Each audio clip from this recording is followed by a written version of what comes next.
On Truth Detective with Stephanie Lee, the main core topic of the episode is based on the truth. And in most episodes, some of the events, people, places, pseudonyms, and the lifestyle that I lead as a truth detective are fictionalized for a better truth detective storytelling experience. For each episode, go to the show notes for more information on the topic. Enjoy this episode.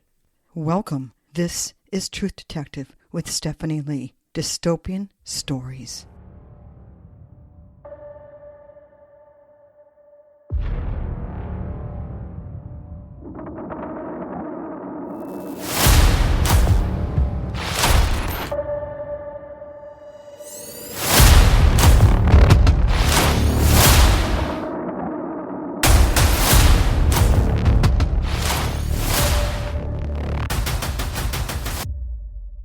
WEF. In the dystopian world of modern day, where power and control are concentrated in the hands of a few, I, a determined detective, find myself in the center of a web of deceit and corruption. As the annual World Economic Forum takes place in the exclusive town of Davos, Switzerland, I am faced with the challenge of uncovering the truth behind the event's theme of rebuilding trust. Rebuilding trust? That's interesting. What kind of trust is the World Economic Forum trying to build? The mystery was too much to ignore. The World Economic Forum has always been a gathering of the world's elite, where decisions affecting the global economy are made behind closed doors. However, this year, the security measures have been heightened, making it nearly impossible for journalists to access the event. Police and military personnel guard every entrance, creating an impenetrable fortress around the town. Undeterred, I decided to see for myself what was going on. I was determined to expose the hidden agenda of the WEF, as the name was called. With my keen investigative skills and resourcefulness, I devised a plan to infiltrate the event undercover. Going to Davos was a very expensive endeavor, but still, I went. Knowing that journalists can gain limited access, I pose as a wealthy attendee, attending public events and mingling with the crowd. As the globalists frequent coffee shops in between sessions, I hope to encounter the fake officials who may inadvertently reveal crucial information. As the days pass, I begin to uncover a sinister plot that goes beyond mere economic decisions. The theme of rebuilding trust, as it was called, seems to be a facade, disguising a more nefarious intention. The WEF members, driven by their insatiable thirst for power, are manipulating global events to consolidate their control over the world's resources. My investigation takes me through a labyrinth of secret meetings and hidden alliances, some of which I snuck in, looking the part of a high globalist with power and prestige. And so it was, I discovered that the WEF members are using the annual gathering as a cover to plan a series of economic crises that will further their stranglehold on humankind and the world economy. The trust they claim to be rebuilding is nothing more than a smokescreen for their true intentions. As I, your trusty truth detective, delve deeper into the heart of the conspiracy, I become a target. The WEF's security forces, aware of a mole in their midst, intensify their efforts to identify and eliminate any threats to their operation.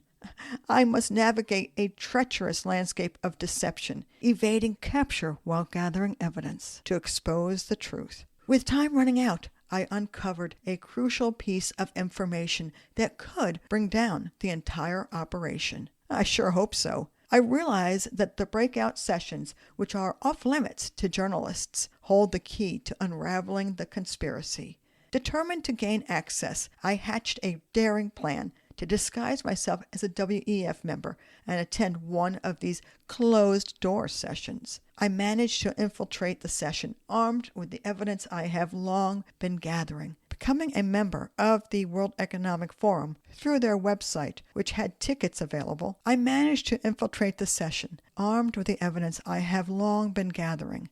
I confront some of the WEF members, which include Bill Gates, Albert Bourla, Al Gore, and my biggest confrontation, Klaus Schwab, revealing their true intentions to the world, of course, under the guise of a global journalist. As I am interviewed by alternative media, social media posts, and articles for digital newspapers, the truth is finally exposed, and the global community is awakened to the manipulation and corruption that has been taking place behind closed doors. As a result of yours truly and my bravery and determination, the WEF's plans are thwarted, and the world begins to question the concentration of power in the hands of very few people. The annual gathering in Davos is forever changed. Rather than a secretive meeting of the world's elite, it becomes a meeting of lies of the globalists that they wanted humanity to fear. I, alone on this mission, am hailed as a hero, continue my work as an evidence-finding truth detective dedicated to uncovering the hidden, false truths that shape the world. And so it was. The dystopian grip of power that the World Economic Forum slowly begins to loosen, and the fight for a more transparent and just society gains momentum. For many years to come, Davos was less and less a threat to humanity, and more a laughable gathering of supposed globalists who wanted to run the world but held no power to do so. Geneva looks beautiful. It is beautiful. It has a lake, it has this shadow. It's very peaceful, but there is a dark side to it. Everything evil in the world related to democide, unfortunately, comes from Geneva. The WEF, the World Economic Forum, which my father was a co-founder and left Klaus Schwab out of disgust in the early 80s, that has diplomatic immunity. I, as a Swiss citizen, right here now, declare that the WEF is not eligible anymore for diplomatic immunity. I call on the Swiss authorities and security to arrest those people immediately. Why? The WEF, Big Pharma, Big Tech, Bill Gates, all advocated a global humanity injection by a bioweapon, injecting nanolipids into 5.7 billion people. And we Swiss are hosting them? That's terrible. We cannot tolerate any entity that promotes poison to be injected into humanity. But you've done it. I'm the victim, I'm dying from it. And my mother too. It's a democide, and you'll be judged. It will be corrected in the name of humanity.